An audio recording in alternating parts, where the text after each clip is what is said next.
Hey guys, Noel here, and it is Tuesday morning, Monday night. And before I go to bed, I thought it'd be fun to do a very quick video ish for the quick-ish video for the sports section of the Noel Comics YouTube channel.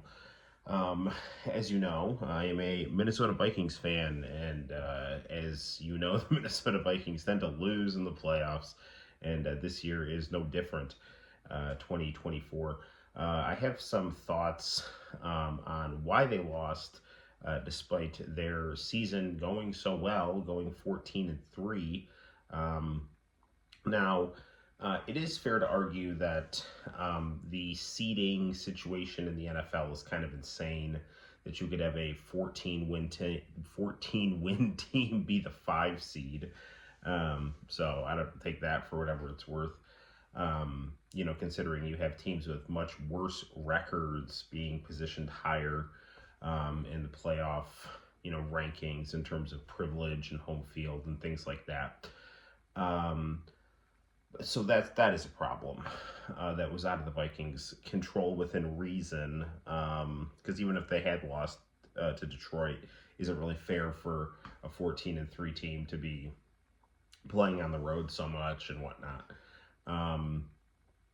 Okay, so getting that abstract issue out of the way, long story short is the Detroit Lions just exposed the Minnesota Vikings, and the team was never able to really adjust or recover in time to be able to salvage the rest of their season. I mean, what Detroit showed is that if you just throw over Flores's, blitzing, get a route in place, just throw over the blitz, you'll have open field position, and then you can just kind of, just keep running for first downs, and then occasionally you can just kind of run around the blitz, and, that proved to be quite effective. Then that leaves us with the offense, and the issue is to basically just put pressure on Sam Darnold. Basically don't worry about putting so many people on Justin Jefferson. Just hold Justin Jefferson, do pass interference, and just hope it doesn't get called. And then that prevents Darnold from, getting his favorite target. And he's also got all this pressure in his face. And the thing Darnold had done, most of the season is he just basically was able to, because so many defenders on the other team were, worried about Justin Jefferson or, wide receivers, things like that.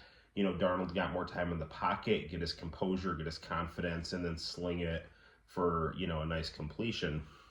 Once you took that away from him, he's just sitting there. His timing is off. He's scrambling. He's getting hit. I mean, the Vikings' offensive line was not good, which was, compounding the problem.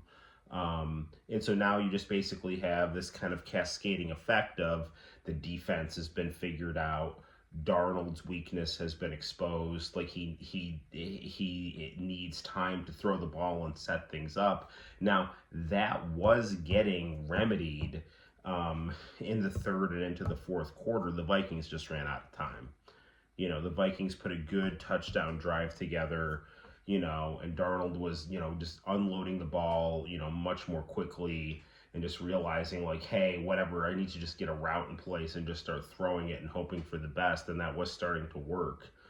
But the fact of the matter is that once the Lions kind of cracked the code of the Vikings and exposed them, I mean, there was not a lot they could do other than just try to make adjustments. But what are you going to adjust? Because that's how you've been playing all year,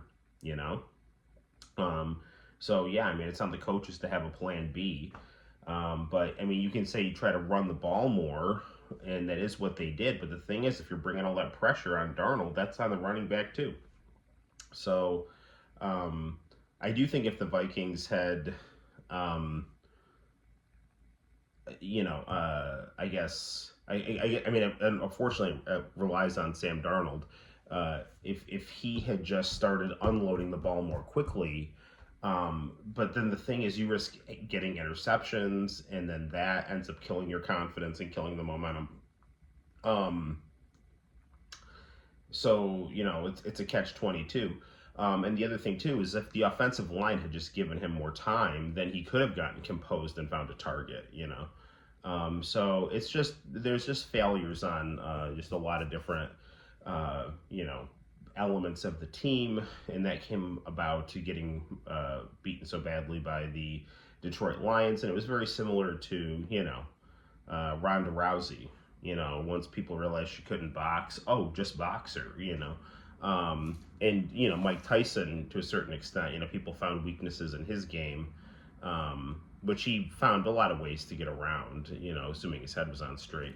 Now, do I think that Sam Darnold is, doomed or anything like that? No, I think he's very talented, and it's just a question of him being able to get more protection and unload the ball. But the thing is like his time in Minnesota is in all likelihood done because this fan base is just not very loyal. I mean, the other thing too is like you have a quarterback who is, psychologically precarious, and like a lot of quarterbacks are, and they're coming into a situation where you've got the sword of Damocles hanging over your head because you've got J.J. McCarthy sitting there, and the second anything goes wrong, it's like just bench this bum for J.J. McCarthy. I mean, J.J. McCarthy could be a bust.